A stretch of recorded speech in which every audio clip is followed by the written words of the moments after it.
বান্দা খালি রোজা রাখে, ফেরেশতারা কিছু লিখতে পারে না আমলনামায়, কারণ আল্লাহ বলে এটা কিছু লিখিস না, কারণ as-সাওমু লি, এই রোজা রাখছে আমার জন্য, ওয়া আনা আজজি বিহি, এই রোজার সওয়াব, প্রতিদান, অ্যাওয়ার্ড এটা কিয়ামতের দিন আমি আল্লাহ নিজ হাতে দেব, নিজ হাতে দেব।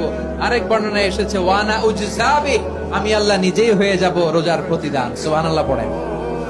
আবার আল্লাহর হাবিব বলেন ইন্না ফিল জান্নাতি সামানিয়াতু আবওয়াব, জান্নাতের দরজা মোট 8টা, ফিহা বাবুন ইউসাম্মা আর-রায়্যান, 8টা দরজার মধ্যে স্পেশাল একটা দরজা আছে, ওই দরজাটার নাম হলো আর-রায়্যান। রায়্যান দরজা লা ইয়াদখুলুহু ইল্লা সাইমুন, রোজাদাররা ছাড়া কেউ ওই রায়্যান দরজা দিয়ে জান্নাতে ঢুকতে পারবে না। একটা মাস রমজান আবার দিলাম আমি এই পৃথিবীতেই তোমারে, আমি একটি মাস দিলাম, একটা চাঁদ উঠবে তুমি রমজান শুরু করবা, আরেকটা চাঁদ উঠবে ঈদের তুমি রমজান শেষ করবা। এই একটা মাস আমি হীরা মণি মুক্তা মাণিক্য স্বর্ণ রৌপ্যের চাইতে কোটি কোটি গুণ দামি এক সেকেন্ড বানায় দিলাম।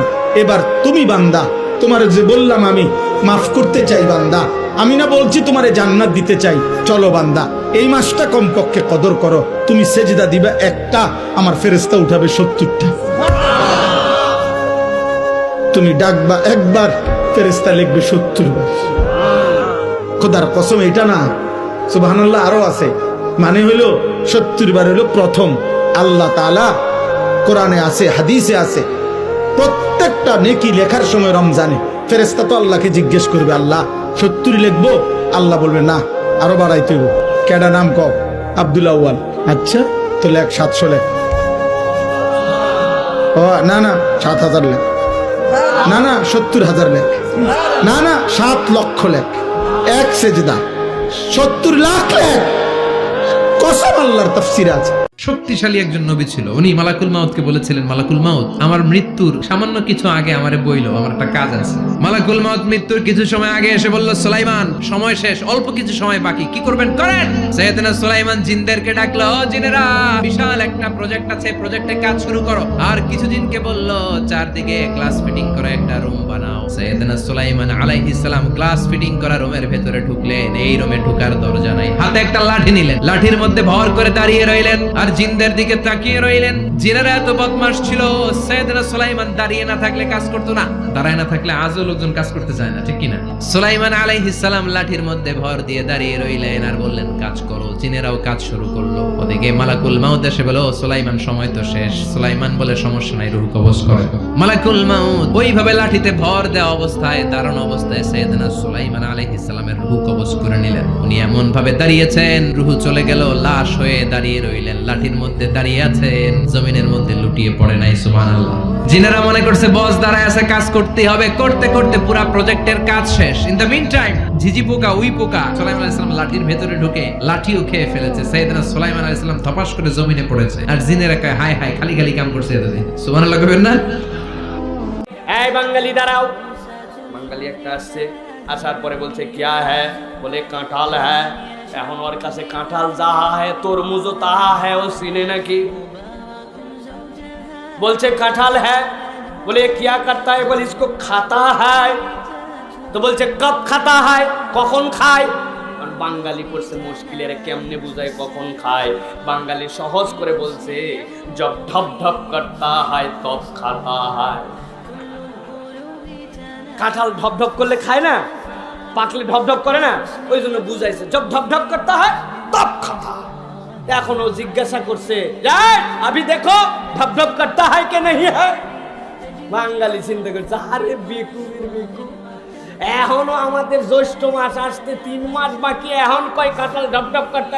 কিন্তু হাতে তো আছে বন্দুক, ভয়ে আতঙ্কে যেহেতু চেক করতে বলছে, বড় হয়েছে গেছে। আল্লাহর কি কাম, যাই আস্তে করে বাড়ি দেওয়ার সাথে সাথে কাঁঠালটা ছিল 80 না কাঁঠাল, ও দেখে ঢপ ঢপ করতা হয়। এখন বলছে ঢপ ঢপ করতে হয়, উতারো নামা। সাথে সাথে ওই কাঁঠাল নিচে নামায় নিয়ে আসছে। নিয়ে আসার পরে এখন তো জানে না কাঁঠাল খাওয়া লাগবে কেমন করে। এখন বাঙালিকে বলছে কিস কিস, মানে কেমন করে এটা খায়। তো বলছে স্যার ইসকো পেহলে উতারনা পড়েগা, এটাকে খোলা লাগবে, খোলার পরে এরপরে খাওয়া লাগবে। তো বলছে আমি খোলো। ও চিন্তা করছে সারা জীবন বউ খুলে কাঁঠাল, মা খুলে কাঁঠাল, যে আঠার আঠা, আর আজকে কি বেকায়দায় পড়ছে, আমারে বলছে কাঁঠাল খোলা লাগবে। ঘাড়ে তো আছে বন্দুক, উপায় তো নাই। এখন আস্তে করে কাঁঠাল ফাঁক করছে, খোলার সাথে সাথে ওই বেলুচের আর্মি দেখে তো অবাক, ইরিশ সাংঘাতিক, উপরে সবুজ সবুজ ভিতরে হলুদ, কি আশ্চর্য এক ফল। এখন বাঙালিকে জিজ্ঞাসা করছে, হ্যাঁ বাঙালি ইসমে সে কিয়া খাতা হয়, খায়টা কি?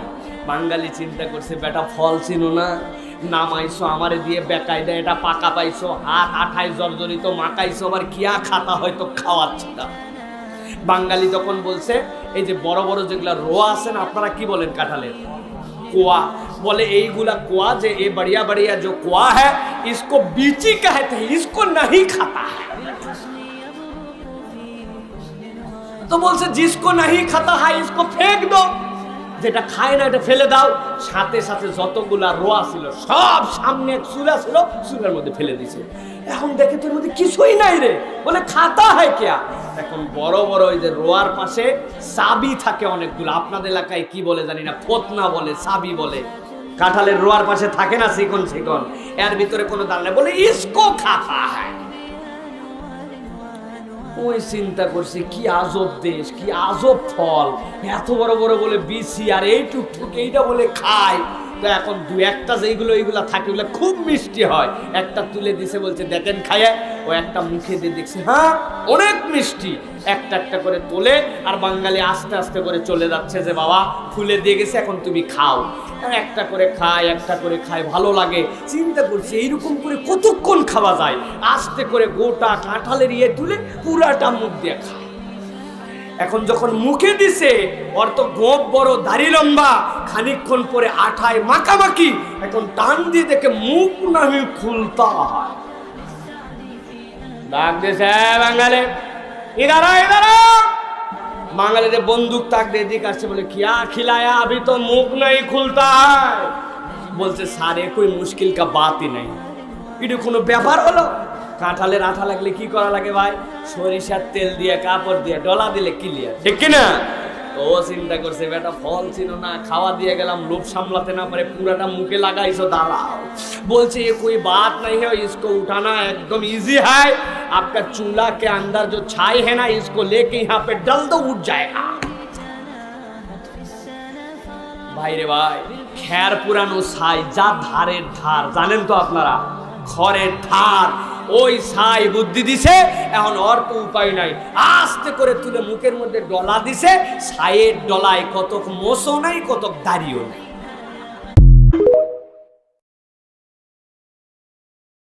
তার মানে কি আপনার জীবন ঝুঁকিতে আছে ভবিষ্যতে? অন্তত একদিনে 10টার বেশি নাম্বার থেকে সরাসরি হত্যার হুমকি দেওয়া হয়েছে, ভিন্ন ভিন্ন 10টা নাম্বার থেকে। সেই 10টা নাম্বার সহ শাহবাগ থানায় জিডি করেছি, এরপর থেকে আর এর কোনো ইমপ্রুভমেন্ট পাই নাই। তো এটা আপনারা আবার অনেকে মিডিয়া বলবে যে তাহলে আপনি জিডি করেন নাই কেন, এই জন্য করে রাখা। কিন্তু এই জিডি বা কোনো কিছু আমাদেরকে সুরক্ষা দেবে সেটা আমরা মনে করি না। এবং এই জন্য আমি বলেছি আজকে যদি আমাকে হত্যা করা হয়, যে কোনো মুহূর্তে করা হতে পারে।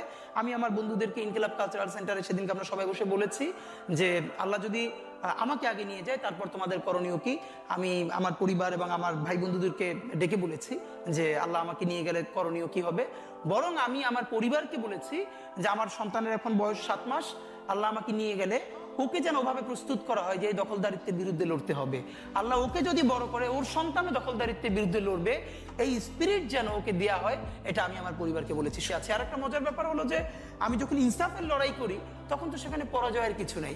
আমি বেঁচে থাকলে আমি গাজী হিসেবে লড়বো, আমি মরে গেলে শহীদ হয়ে আল্লাহর কাছে চলে যাব। আর আমাদের এই লড়াই তো হার জিতের কিছু, আমরা জিতের উপরেই আছি। আমাদের জীবন বেঁচে থাকলেও জিত, আমাদের জীবন চলে গেলেও জিত। আপনার তো হারানোর কিছু ছিল না, সুতরাং লড়াই চলবে। শক্তিশালী একজন নবী ছিল, উনি মালাকুল মাউতকে বলেছিলেন, মালাকুল মাউত আমার মৃত্যুর সামান্য কিছু আগে আমারে বইলো, আমার একটা কাজ আছে। মালাকুল মাউত মৃত্যুর কিছু সময় আগে এসে বলল, সুলাইমান সময় শেষ, অল্প কিছু সময় বাকি, কি করবেন করেন। সাইয়েদনা সুলাইমান জিনদেরকে ডাকলো, ও জিনেরা, বিশাল একটা প্রজেক্ট আছে, প্রজেক্টে কাজ শুরু করো। আর কিছু জিনকে বলল, চারদিকে গ্লাস ফিটিং করা একটা রুম বানাও। সাইয়েদনা সুলাইমান আলাইহিস সালাম গ্লাস ফিটিং করা রুমের ভেতরে ঢুকলেন। এই রুমে ঢোকার দরজা নাই, হাতে একটা লাঠি নিলেন, লাঠির মধ্যে ভর করে দাঁড়িয়ে রইলেন, আর জিনদের দিকে তাকিয়ে রইলেন। জিনেরা এত বদমাশ ছিল, সাইয়েদনা সুলাইমান দাঁড়িয়ে না থাকলে কাজ করতো না, দাঁড়ায় না থাকলে আজও লোকজন কাজ করতে চায় না, ঠিক কিনা? সুলাইমান আলাইহিস সালাম লাঠির মধ্যে ভর দিয়ে দাঁড়িয়ে রইলেন আর বললেন কাজ করো। জিনেরাও কাজ শুরু করলো। ওদিকে মালাকুল মাউত এসে বলো সুলাইমান সময় তো শেষ। সুলাইমান বলে সমস্যা নাই, রূহ কবজ করে। মালাকুল মাউত ওইভাবে লাঠিতে ভর দেওয়া অবস্থায়, দাঁড়ানো অবস্থায় সাইয়েদনা সুলাইমান আলাইহিস সালামের রূহ কবজ করে নিলেন। উনি এমন ভাবে দাঁড়িয়েছেন, রূহ চলে গেল, লাশ হয়ে দাঁড়িয়ে রইলেন। লাঠির মধ্যে দাঁড়িয়ে আছেন, জমিনের মধ্যে লুটিয়ে পড়ে নাই। সুবহানাল্লাহ। জিনেরা মনে করছে বস দাঁড়ায় আছে, কাজ করতে হবে। করতে করতে পুরা প্রজেক্টের কাজ শেষ। ইন দ্য মিন টাইম ঝিঝি পোকা, উই পোকা সুলাইমান আলাইহিস সালাম লাঠির ভেতরে ঢুকে লাঠিও খেয়ে ফেলেছে। সাইয়েদনা সুলাইমান আলাইহিস সালাম ধপাস করে জমিনে পড়েছে। আর জিনেরা কয় হায় হায়, খালি খালি কাম করছে এতদিন। সুবহানাল্লাহ কইবেন না? সব সময় আল্লাহর কাছে এই দোয়াটা যেন আমরা করি, আল্লাহ কিয়ামতের দিন তুমি আমার হিসাব নিও না, আল্লাহ তুমি আমার বিচার বসিও না, আল্লাহ তুমি দয়া করে আমারে মাফ করে দিও। আল্লাহ যার বিচার করবেন ও জাহান্নামে যাবে, আর যার বিচার করবেন না সে জান্নাতে যাবে। আল্লাহ যদি বিচার করে আর পাই টু পাই হিসাব নেয়, নামাজ পড়লি না কেন, রোজা রাখলি না কেন, মিথ্যা বললি কেন, খাদ্যে ভেজাল দিলি কেন, মাছে ফরমালিন দিলি কেন, যৌতুক খাইলি কেন, ঘুষ খাইলি কেন, উল্টাপাল্টা করলি কেন, জিনা করলি কেন, একটার পর একটা প্রশ্ন বানে যদি সেই ভয়ঙ্কর দিনে আল্লাহ আমাদেরকে জর্জরিত করে, আমাদের কোনো উত্তর আছে? সেদিন আমাদের বাঁচার কোনো উপায় আছে? তাই আমরা সবাই আল্লাহর কাছে দোয়া করবো, আল্লাহ কোনো বিচার টিচার মানি না, কোনো বিচার করতে পারবো না, দয়া করবা। কথা কয় না? কি করবে? রোজা রেখে টুথপেস্ট দিয়ে ব্রাশ করা যাবে কিনা বলেন? যাবে কি যাবে না? যাবে, কিন্তু না করাই ভালো। যাবে, টুথপেস্ট দিয়ে ব্রাশ করলে রোজা ভাঙে না। তবে যদি খুব স্ট্রং টুথপেস্ট হয়, এগুলো ব্যবহার না করা ভালো। দিনের বেলায় মেসওয়াক করা ভালো। হ্যাঁ, মেসওয়াক করলে ওইটা সবচেয়ে সেফ।